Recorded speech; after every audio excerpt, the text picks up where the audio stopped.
Welcome back to another episode of Rage of Aquarius, the Outsider Astrology podcast. I am your host, Andrei Bark, and I am sitting here with my two lovely co-hosts, Rachel of Aeolian Heart Astrology. Hello. And Frederick of Woodruff Astrology. Hey, you guys. Oh my goodness. So What are we here to talk about today, Rachel? Mercury retrograde in Virgo, which is beginning on August 23rd, same day that the sun moves into Virgo. And it's going to go. That's how perfect Virgo is. That's right. Perfect. Oh, yeah. And it's going to extend all the way until September 15th of 2023. So I think it's an important subject to discuss, because whether you are talking about this specific summer of 2023 Mercury retrograde, or just the notion or the concept of Mercury retrogrades in general, I've noticed that most students of astrology, most readers of astrology take a very keen interest in this subject. There's a lot of lore, we'll say, around Mercury retrogrades. There's a lot of presumptions, and there's a lot of fear mongering as well around the concept of Mercury retrograde. So I thought it'd be great if we actually discussed our impressions, our understanding of what these retrograde periods of Mercury are all about, and also dive into the details of this upcoming one that we're having right now. Yeah, absolutely. So It's interesting that I think next to everybody knowing their sun sign, the next astro phenomenon they're familiar with is Mercury retrograde. I mean, it's become that inculcated in the culture. Yeah, absolutely. yeah. It's like a bandit entering like a Wild West town, and it's like Right. lock up your women, hide your liquor. Yeah. Well, and it's Mercury also- retrogrades in town. But it's also gets scapegoated, as soon as shit's going down. Oh, Yeah. Mercury's retrograde, as if stuff isn't happening at other times, in the year. Yeah, Right. So I'm hoping today for everybody we can find, well, it's going to be in Virgo, so we can fine tune, yeah, get more specific about just not only the Virgo placement for the retrograde, but actually Mercury retrograde in general, just the notion of a planet that's retrograde. I think that's going to be important for people to pick up on. Well, just to begin with, Frederick, since you've been doing this since the 70s, I'm just curious about your experience with the consensus on Mercury retrogrades in, I guess, popular consensus. Was it a big deal in the 70s? Did it have the same reputation? Has this evolved? Like, how did this concept get introduced to you? Well, it certainly within the astrological community, it was always something noted and then get ready for it and this and that. But I don't think it really hit pop culture till more like into the mid 80s.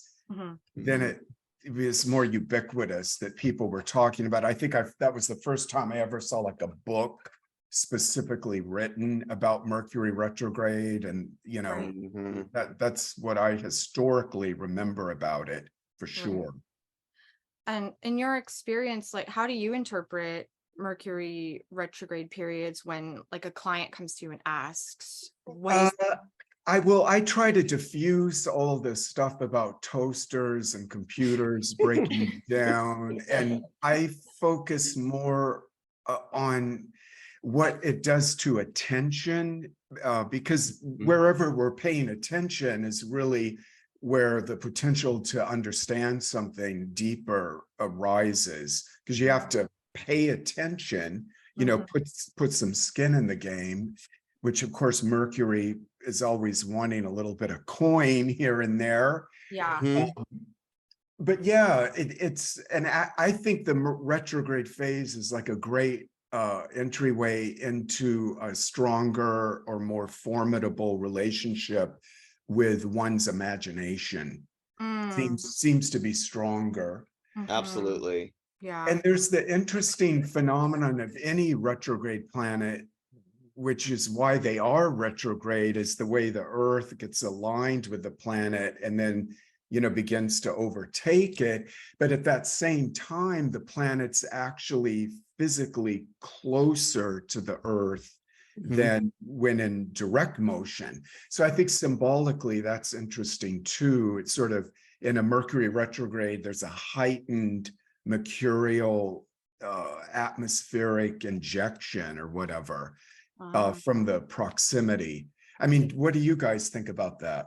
I like that. That's like it's like in the new Barbie movie, how like Barbie like crossed over into the new into the real world. Like you're actually, and then shit got really weird, Right. it's like because the planet is actually like this abstract concept when it's in direct motion, but then when it actually is when it retrogrades, it actually becomes you get faced directly with the reality of what that planet does, how that planet functions. Yeah. Yes. In your consciousness. Yes, I agree. I've always I mean, tried. go ahead, Rachel. What? I'm sorry. I was just going to say that I really liked what you said about the imagination becoming more Pronounced, yeah. visible, more pronounced. That's exactly how I see it as well. Because the natal Mercury placement represents your mind, your perception, your relationship to language, your relationship to communication. But the Mercury that's in transit represents the development of the collective mind. And I feel like one of the reasons why there's sort of a negative reaction to Mercury retrogrades in the collective psyche because of the nature of the way that we live in this technocratic society, which is based on reliable rhythms, reliable algorithms, a lot of convenience. We don't want or don't live with a lot of surprises.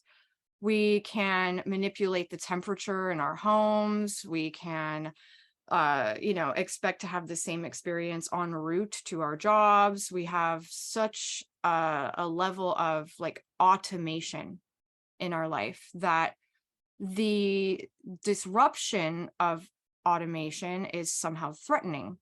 But I feel like it's a really good thing, because the only way to learn and to stay alive is to experience flexibility of mind, neuroplasticity.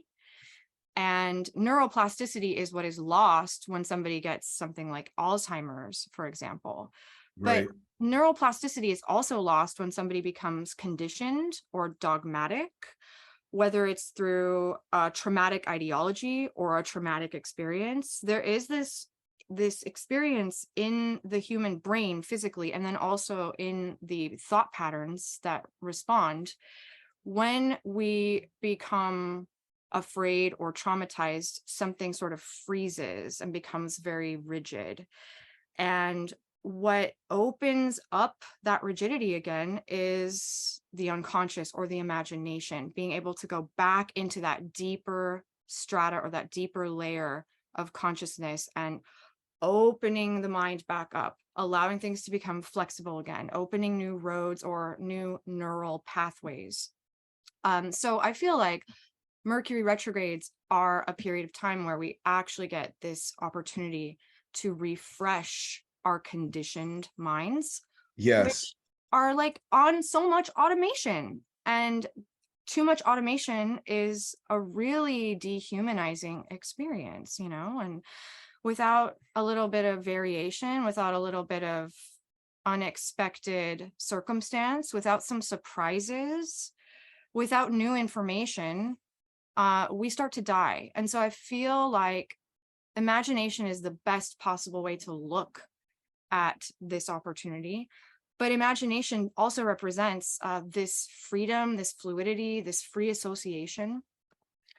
And that's why I really feel like Mercury retrogrades they're kind of like shamanic in a certain way, because they heal parts of our mind, parts of our thoughts that have become locked into one way of doing things, one way of seeing things, assumptions, predictions that completely obscure our natural intelligence and our ability. Yeah, I think to go more granular on what you're saying, to take it back to like how some schools in the traditional some parts of traditional astrology saw the mind as being comprised of like lunar and mercurial qualities, and that condition of conditioning that you're talking about, the habitual, which is more, I think, the lunar part that just gets into a routine and a habit, because that sustains kind of a comfortable lunar nurturing kind of feeling about one's life, you know, living in conditioned habits or routines. So the way that the lunar and the mercurial are wed in the mind is disrupted with the Mercury retrograde. It sort of unhinges a Mercury from the way it's kind of dominated by the lunar, by the habitual. And so that, I think, echoes back to the idea of how imagination becomes something that's more paramount. And like you're saying, to be in the imaginative realm is to be actually out of the conditional realm and the habitual realm and the systematic realm that, you know, we're familiar with in our daily routines. And I think this is why people often do feel like things are getting topsy-turvy or whatever, because of that shift when the lunar is sort of releases Mercury, or Mercury escapes from that lunar portion of the mind. Yes, very well said. Exactly. Great. And the sounded like I couldn't quite get it out, but yeah. No, it was exactly what I meant. And the more dependent you become on reliable rhythms, habits, the more that you're going to freak out if there's any aberration from that expectation.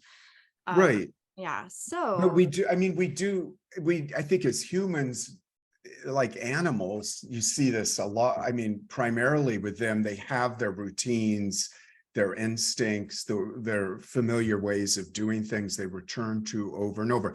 There's something sustaining and comforting about that. So it's not to knock the lunar and that habitual part of one's nature, but just sort of like kind of tease out some of the differences there between the two parts of the mind. yes, exactly. And in order for things to continue to grow, it's not that we don't want to find patterns and hold them, because many patterns are very well worth holding, like your cellular structure and Yes. and there are many beliefs that actually do sustain our reality in very positive ways. It's not that we want to dissolve all patterns, but in order to continue to learn, to continue to grow, we need to continuously be expanding upon what we know. And that requires you to have some openness. So there has to be a sort of dynamic flux between holding a pattern and then releasing it and opening back up to new information, new ideas, fluidity. And I kind of was meditating on this because every time Mercury goes retrograde, you hear the metaphor of the underworld, which is definitely ancient mythology. The psychopomp role that Mercury has. He was the messenger of the gods. He was the messenger of the gods to the humans. And then he actually would take the souls of those who had recently died into the underworld. Obviously, like psychoanalysis has looked at this mythology as representing the different levels of consciousness itself. So the underworld being the unconscious, where the past is laid to rest, where memory is stored, and also where that kind of ineffable imagination resides.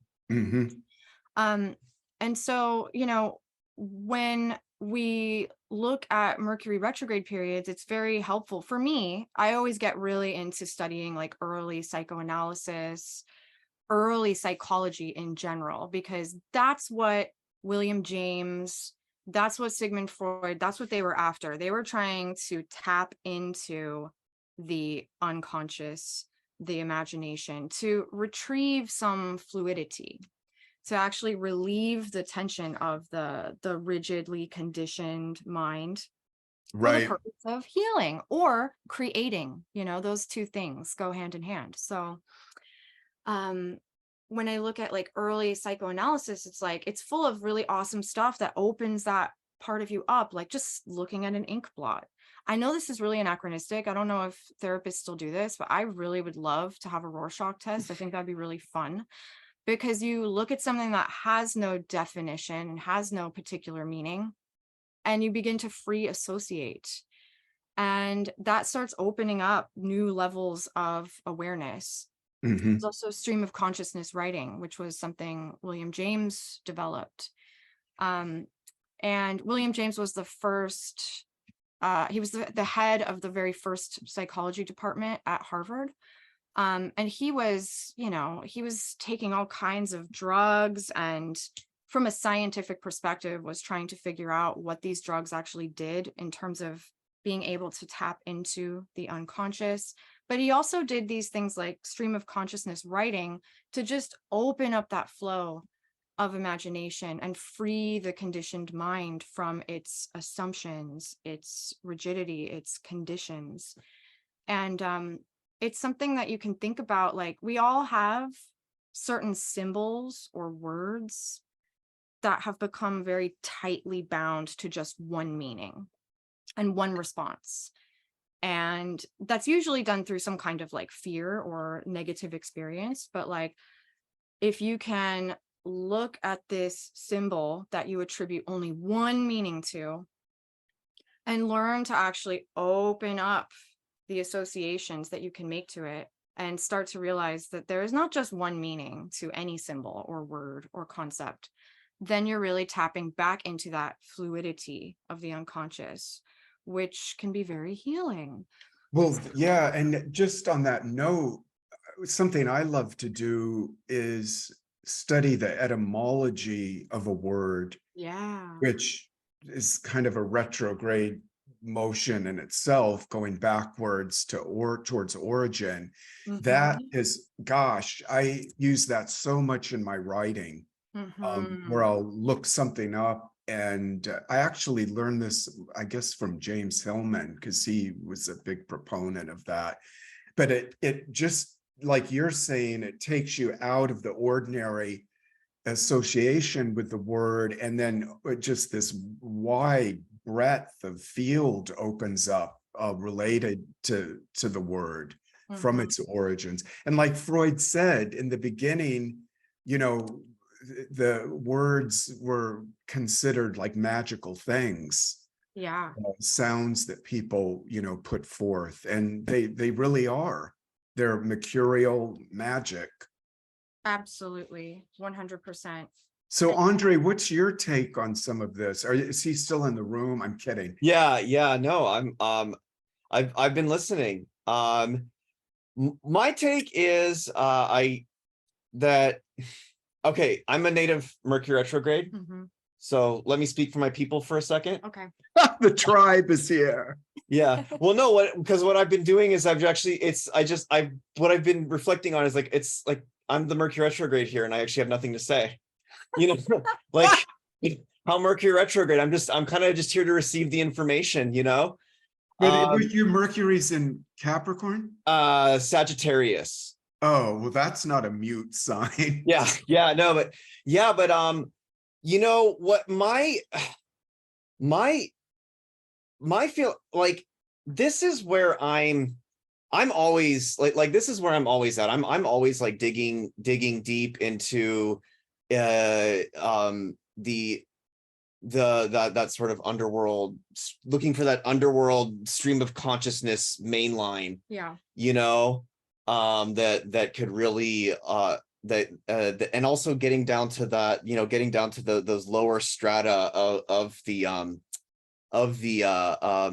etymology of words. I mean, recently I was trying to look for a definition of magic, because everybody, there's the Crowley thing, magic is the art and science of causing change in accordance to will, and then the Unfortunate just added it's the art of causing change to consciousness at will.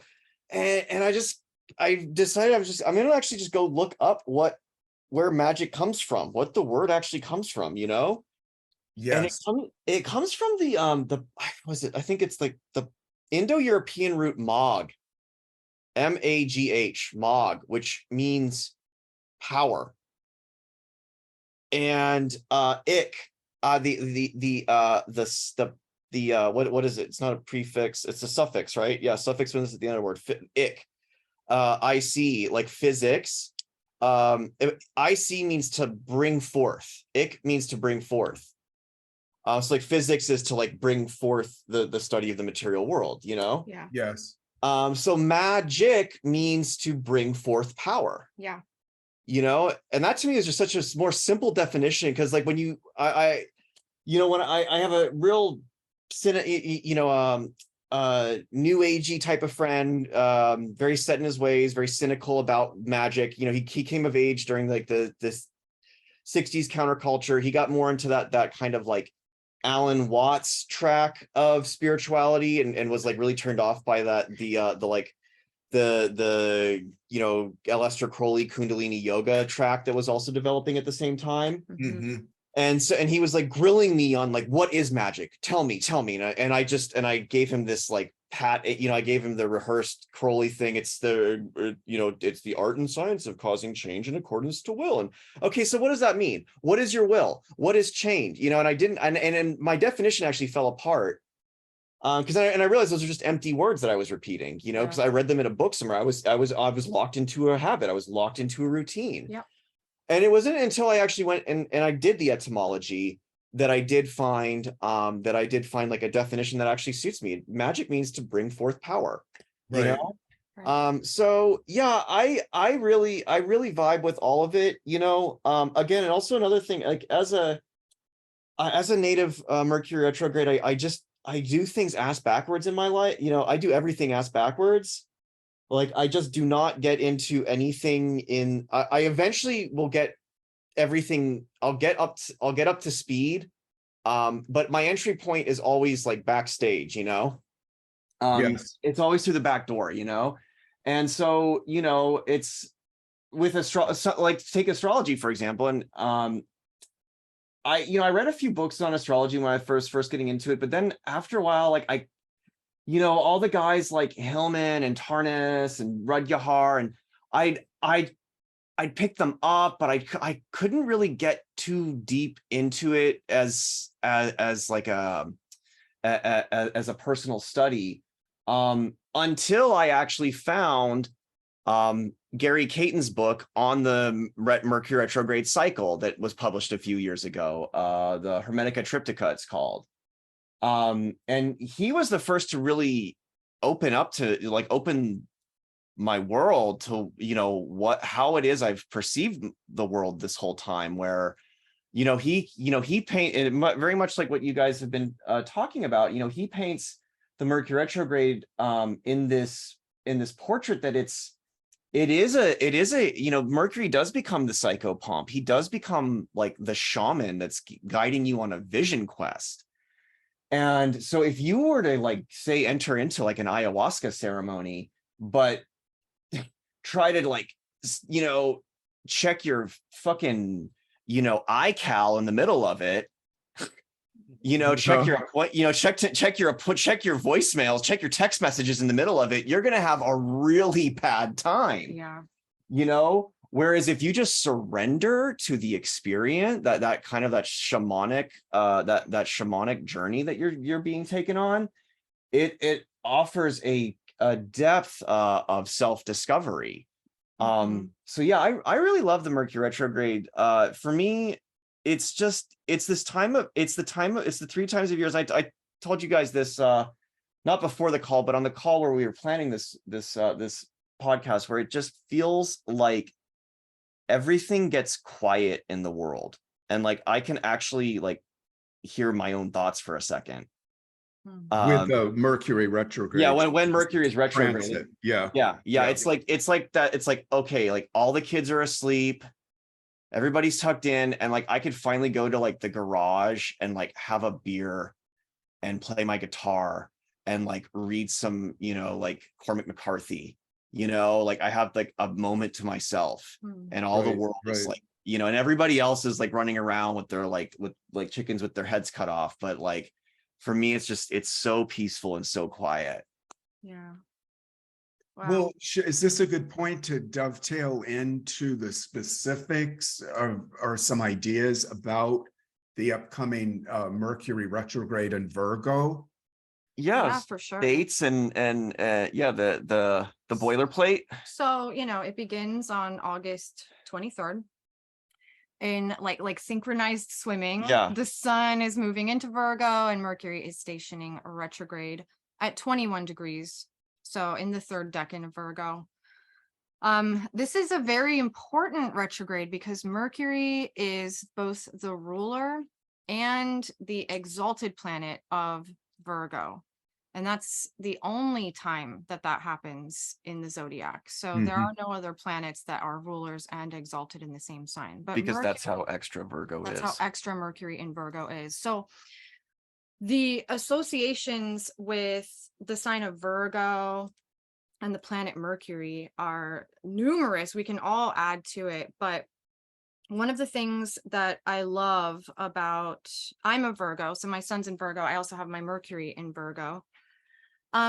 The sign of Virgo is associated with the ancient archetype of the Virgin, who was not actually a sexually naive child. That's what we call a virgin now. The Virgin archetype from the ancient world was actually a priestess of the earth. And it implies that she's actually the priestess of divine order itself, the divine order of creation. The divine order of creation in ancient Greek philosophy and in Christian theology was attributed to the divine word, the logos. So it is like the logos itself that speaks everything in creation into being. And it naturally, as all language does, has an order to it, a grammar, a spelling. And so that is not only the origins of the idea of magic, which is why this, etymological journey that you take yourself on is so powerful in changing your consciousness. But the idea of the Virgin is that she is attuned to the divine word or the divine order of creation. And this is why like modern stereotypes about Virgo are that they're super finicky, they're picky, they're perfectionistic, they make really good editors, they have to have everything perfectly in order, very clean. Those are stereotypes, but some of it's kind of true because what Virgos tend to have is a natural sense of order, an innate sense of grammar, an innate sense of harmony and balance and order. And the purpose of the Virgin is to restore order where it's being lost, to untangle knots, to sort bad seeds from good seeds so that next year's harvest will be even better, to keep things combed out, to keep things properly in order so that creation can be at its highest possible level. And Mercury serves this function as ruler and exalted planet in Virgo quite necessarily because Mercury represents the mind, represents the three levels of consciousness, represents heaven and earth and underworld, meaning that there is like a connection and a translation between all of these realms that is through the word itself, through the logos itself. So the ordering principle of the universe is language. It's like a divine language, and Mercury represents the mind and the capacity for language, translation between worlds, the bridging of worlds, the weaving together of worlds. And so when Mercury is in Virgo, retrograde or not, there is this real sense that things are being brought into proper order in your mind and then outside of you as a result. And so it's a very powerful retrograde for Mercury to be in this sign that he is so strong, so potent in. And I feel like the retrograde period for all of us, wherever it's happening in your chart, there's going to be a really deep dive into the more soulful meaning of things. A lot of like healing, a lot of transformation of consciousness, getting things back into order by tapping into what's underneath the surface. And it's great that you brought up etymology, Frederick, because that's such a simple, easy thing that anyone can do. But it is inherently magical, and it does bring that, it restores order in your mind when you actually know what you're saying. Like when you actually have, Right. yeah, like you have respect for the word. And like the logos itself, it's not just mindless chatter, it's word combined with awareness and intention. It's word that is impregnated with power, meaning that there is awareness of what is being spoken. It's not just the endless monotony of sounds. I think also, I think I've got to represent another part of the Virgo equation, in the sense that it is another, as a mutable sign, Mhm. Virgo has that dualistic quality that, Pisces has to fish, Gemini to twins, Mhm. Sagittarius, half human, half animal. And then you get to Virgo, it's kind of a closed up mystery. It's sort of like encountering, the Sphinx out in Egypt. Yeah. And what's interesting historically is that there was that region between like Leo and Libra that the Sphinx actually represented Mhm. in the movement through the zodiac. So the Sphinx is also kind of another symbol associated with Virgo. But anyway, I'm going off on a tangent there. I think what I want to bring up to balance what you're talking about with that kind of purity that is part of the Virgo, mission, and maintaining that kind of order and system so something can thrive and function.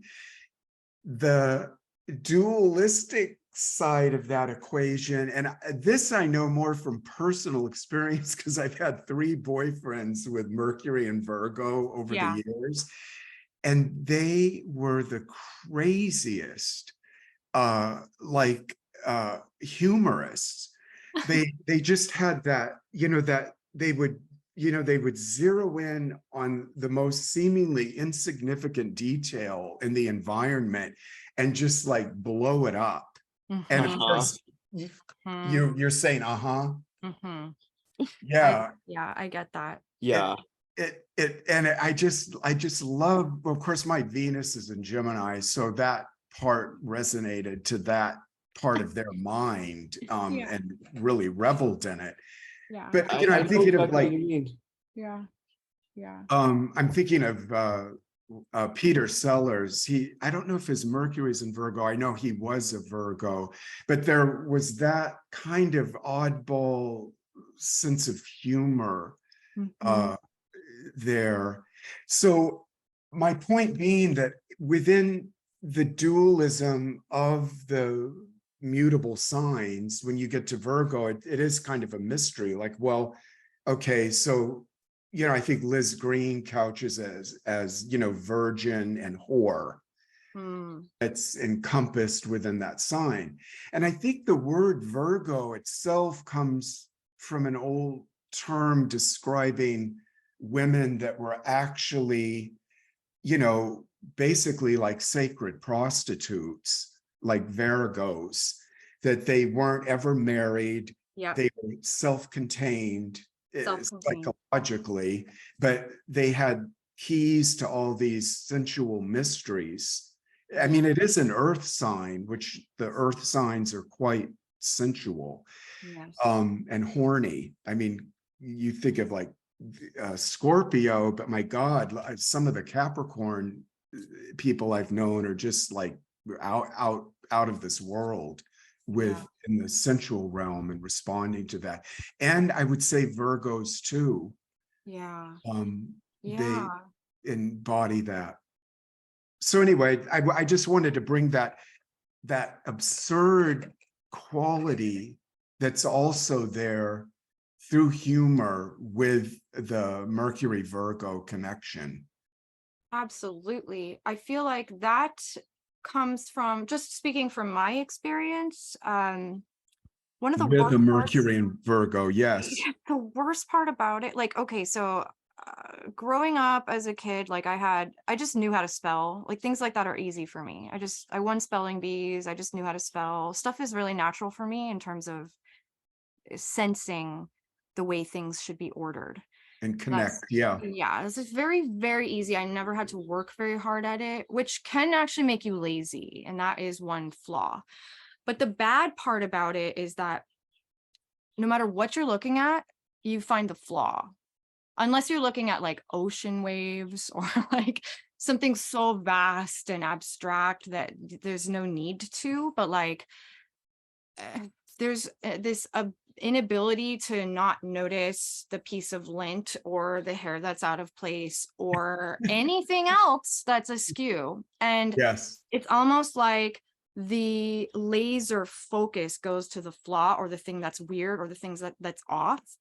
yes. And so to have the natural talent to like just turn that into humor is totally magical, because that's your former boyfriend's attempt to release the pressure of just having like this almost psychotic focus on the weird thing in the room or the thing that doesn't look right.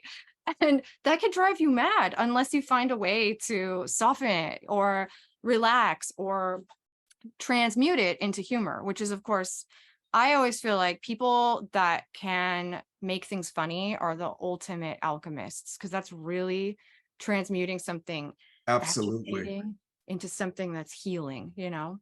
Yeah, So, I would say if it doesn't go into humor with a Mercury Virgo, it's then something that, applying it to say science. yeah, And the scientific mind can really benefit from having that ability to fine tune and pinpoint on something awry or yeah, out of the equational setup. Or so, that's exactly. another way that also can express that mature or that attention to detail. Exactly. And then the other thing you mentioned, I mean, the archetype of the virgin whore, the sacred prostitute, the Vestal virgins, however you want to look at it, Right. like that really embodies the spirit of Virgo, in that like these qualities are all oriented towards healing and offering service and helping others, helping people and offering these gifts and this insight,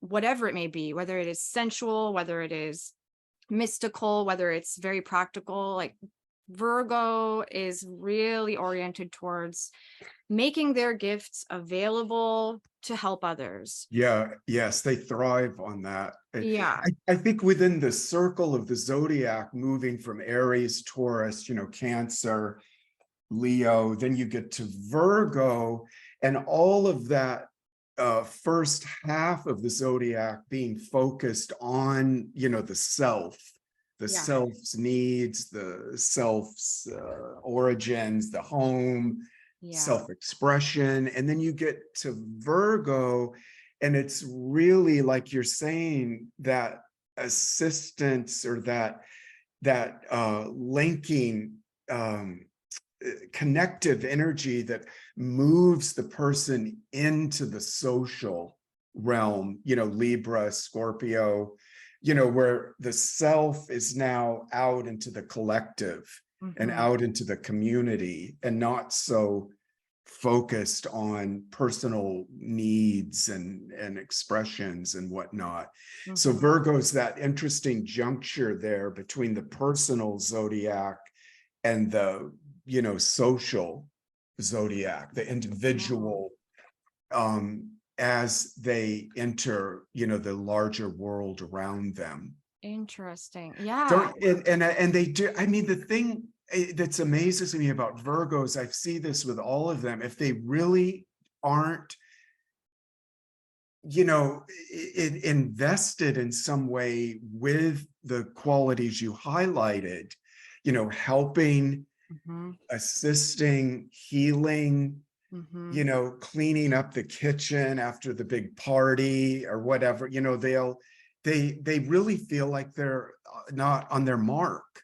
Yeah, exactly. And I So when I work with Virgos, I'm like, yes, I know this session is about you and what you want to focus on and but like, what are you doing in your life that gives you that sense of satisfaction from being of service, assisting? And, in our culture, the word service is looked down on as something undesirable yes, to it's like, I want to be the star, I want to be this and that with 1 million followers on Instagram or whatever. But mhm. that humble servant, kind of working a bit in the background and making things really better for the whole world, I think that's a big part of that Virgo mission. I mean, we're Absolutely. just talking about it in general. I'm not specifically Mercury and Virgo, but I think that applies there too, as to how the mind operates and makes connections. Absolutely. I mean, I feel like there's the message in that desire to be of service too is sort of aligned with that higher order of creation, because we Hmm. all know everyone has Virgo in their chart somewhere, whether you have planets there or not, number one. And number two, in order to really receive and grow, you have to give. That's just a fact of life. And there's tremendous fulfillment and satisfaction in giving gifts, giving your gifts, refining your skills and your knowledge so that you can help others. And that's just something that Virgo never forgets. Like, Right. it never forgets. And when you try to ignore that, you become extremely neurotic. And I will also say a lot of the negative associations with Mercury in Virgo or the sun in Virgo or any planet in Virgo really come from someone who has these placements and is being underutilized and unappreciated. Right. And that is really, really toxic, because that turns like a Virgoan person or the Virgoan nature into an extremely neurotic, very, you know, pencil pushing neurotic person who just is not fulfilled in their work at all, which is a problem. And the other weird thing about Virgo, whether it's Mercury or the sun, is that it really isn't about seeking praise. It's not the kind of person that's going to demand, like, I need a lot of praise for what I've done. I expect you to applaud me. There's none of that. It really is something that just has to be freely given. There has to be some kind of like natural appreciation or recognition that comes from all the hard work and all the devotion. Hmm.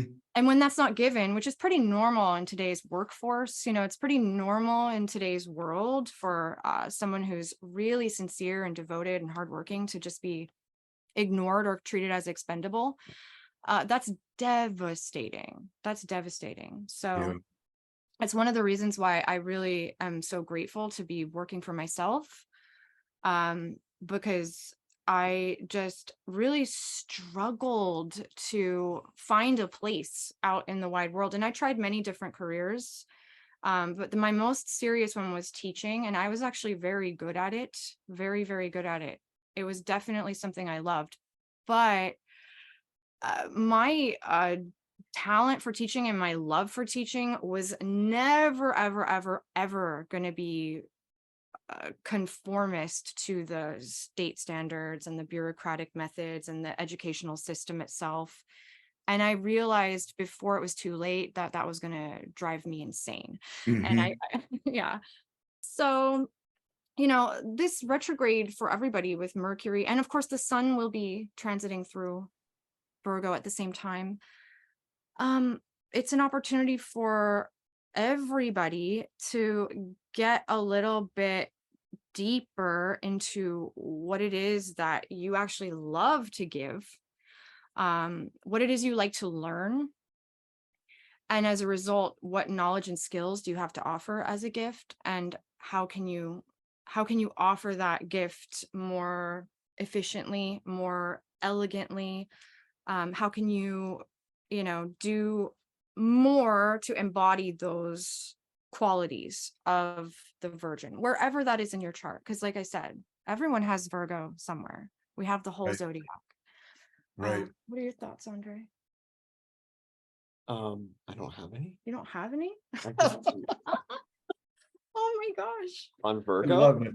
Yeah. and That Mercury Mercury. in Virgo. It's the retrograde. Yeah. Well, I already shared my thoughts. This retrograde.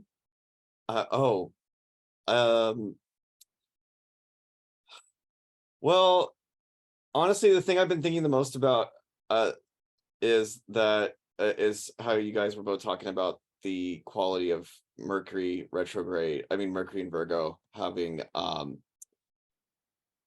this like really, really biting wit, and I have to be honest, I kind of zoned out and started singing Boys in the Hood in my head because Eazy-E was a Virgo with a Mercury retrograde in Virgo. And I just was thinking about the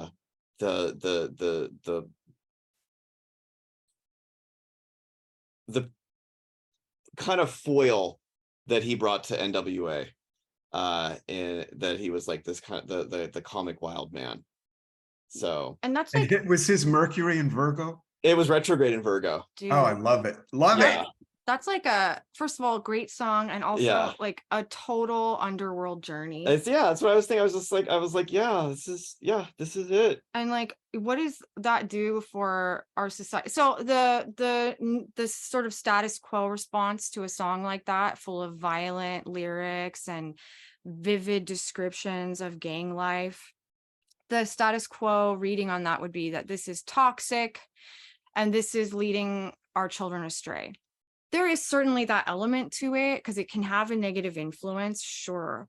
But the other way to look at it is that it's deeply cathartic, and it's also making something that's unconscious to most of the country conscious, which is Right. exactly what an underworld journey is supposed to do. And there is like deep healing of trauma in art, no matter what, as well. And so I am always pro art, even if I don't like it. I never agree that censorship And should be the it was something that was really bubbling to the surface at that time Yeah. in American history. So like that is total Virgo stuff. Like he actually was aware, just at a primal level, that this needs to be said. Exactly. And it needs to be made catchy, and it needs to be made popular so that many people will understand what the lived experience of like this population in Los Angeles is actually like, which is, unconscious at that time for the most part. Exactly. And yeah, talk about like an underworld journey. I think what I would add for folks to consider through the retrograde is to look at the quiet parts in your life or the quiet spots in your life that actually offer sustenance to the soul or to the imagination. Or the reason I bring that up is that one quality about Virgo, especially when I work with Virgo clients that I share with them, that they struggle with, again, within the narcissistic culture that we're in, me, louder. The Virgo, actually opulence and loudness and glare and things too bright and too fast actually has a atrophying effect on their basic soul expression, because they do tend to do better like a little bit in the shadow, a little bit off the beaten path, slightly removed from the consensus flow. So if they're struggling well, how do I, get, more popular or I'm like, well, check it out and see if is that really where you're going to derive your strength from by what, your ideas are that you've received from the culture about what being successful is. And so what I'm trying to say is through the retrograde cycle coming up, find that spot within yourself that is not getting a lot of light, isn't getting a lot of focus, because there's some hidden elements there that are most likely, ready to be revealed, especially as the Sun and Mercury start the cycle off together, or rather the Mercury retrograde cycle starts conjunct the Sun like that. I think there's some illumination there about that hidden part, that shy part, that quiet part that is sort of connected to the sacred.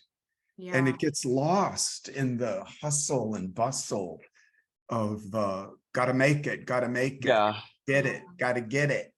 Yeah. Oh my God, it's so true. That is my experience 100%. And I have a very tough time because my Mercury and Sun in Virgo are in the 10th house. So it gives me this very paradoxical thing where I've always been sort of thrust into, I'm very shy, but I get thrust into positions where I'm sort of standing in front of people, talking, teaching, and now I do online work. So I have to put myself out there all the time, but I feel I'm extremely conscious and critical of the values of my world, my society. I don't just stand on a stage and enjoy it without thought. It's an incredibly exhausting, critical experience that I have always felt with the values of my culture, the values of my time. And didn't Eazy-E also not sign that contract? Yes. So here's the story of Eazy-E when God, I forget exactly how it went down, but I essentially think it was with Death Row. their lawyer was trying to scam the entire group.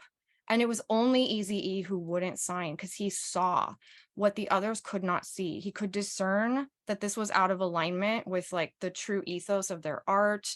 And also he was able to check himself because the materialism and all the glitter and all the glamour and all the fame, it had not gone to his head the same way as it had the other young men. I mean, it's not their fault. They were like in their 20s. So I'm not talking shit about the rest of the band, but it's just interesting that the Virgo with the Mercury retrograde in Virgo could see through that even at that age and didn't sign.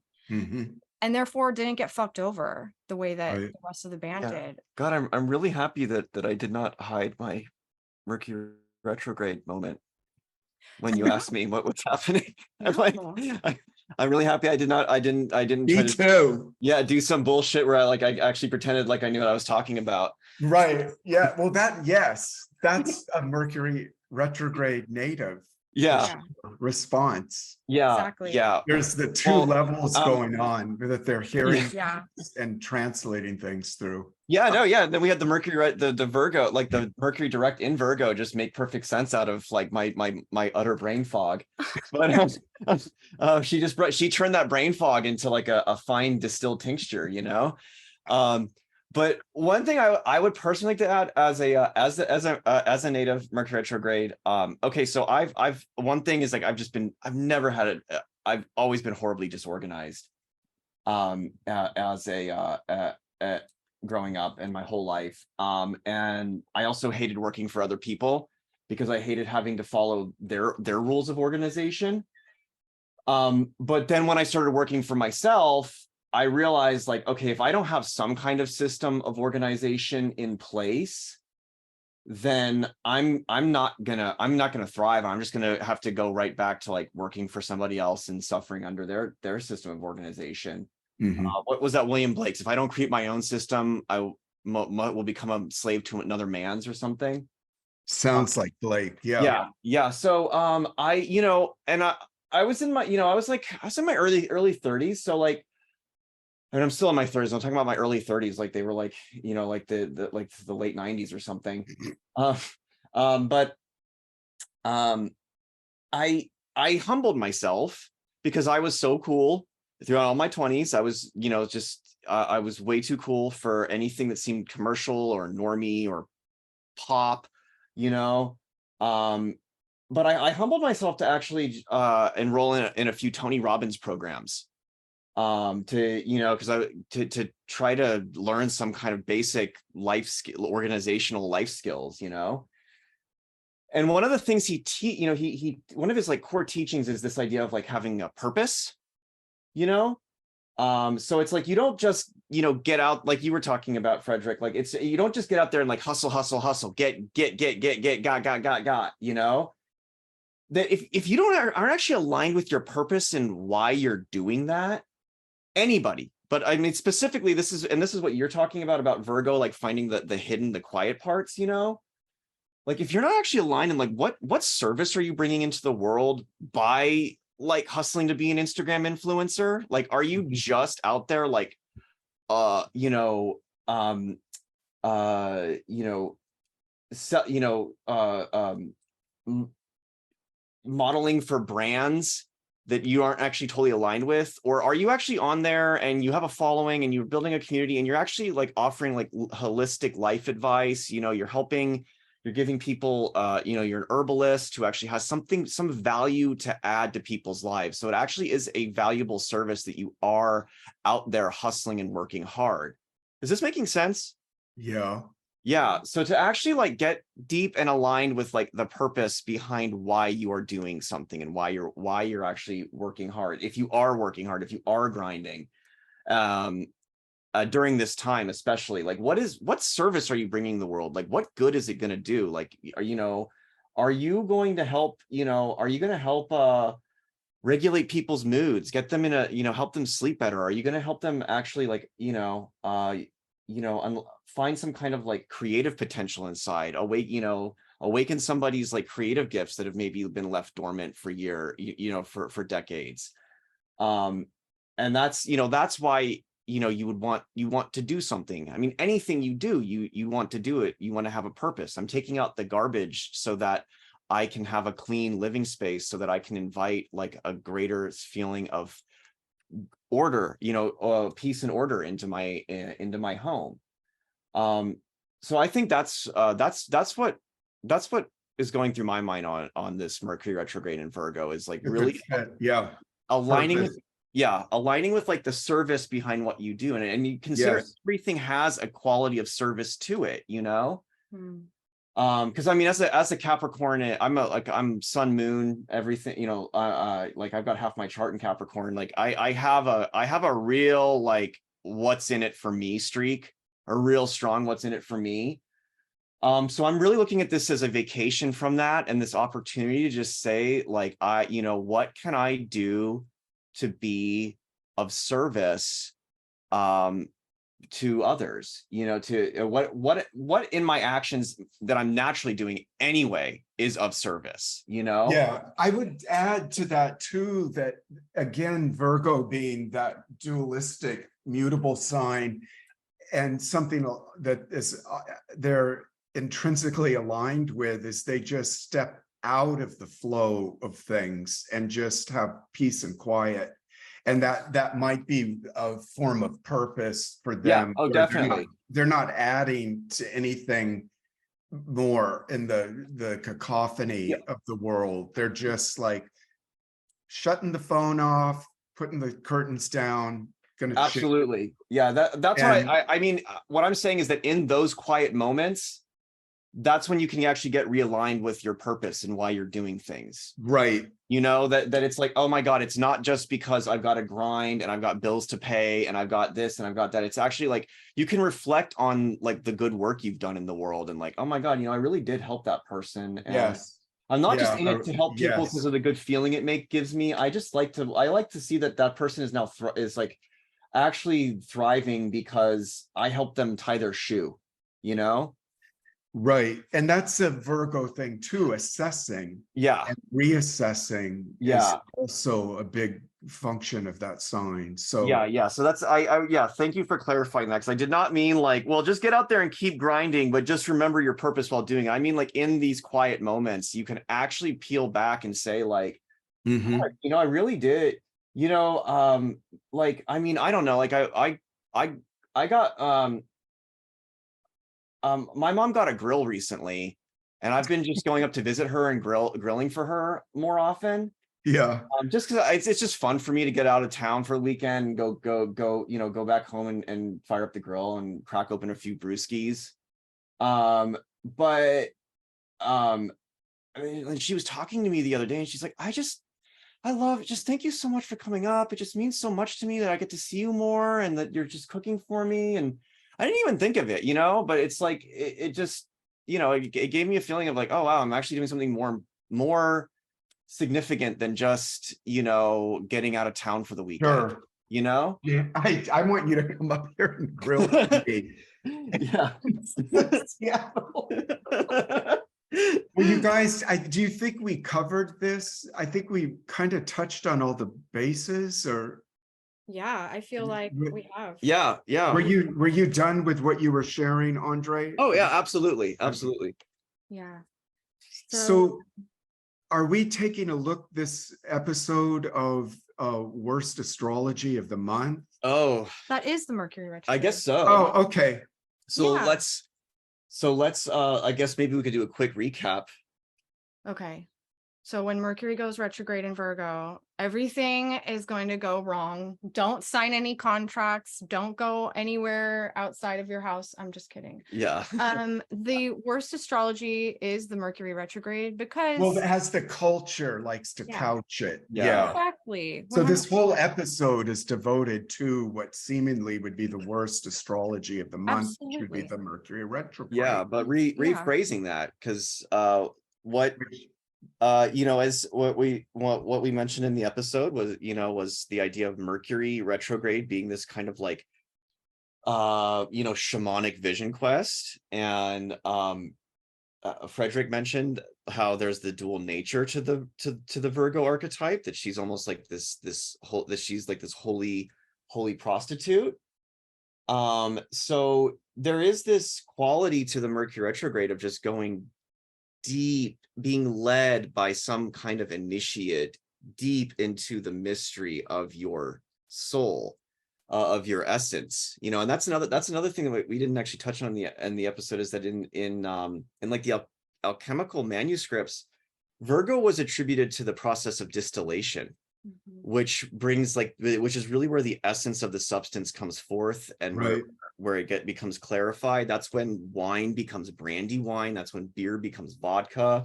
That's when the essence really is brought forth and it's made more potent, it's made more powerful.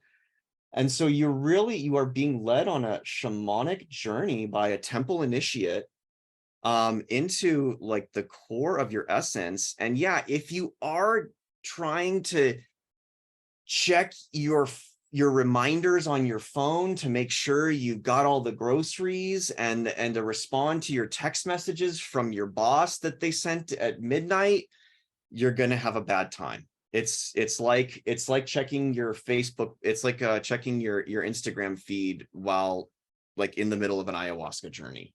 It's like going on a highly regimented tour of a city versus just wandering through the city and letting it start revealing itself to you, because that's what this time is more about.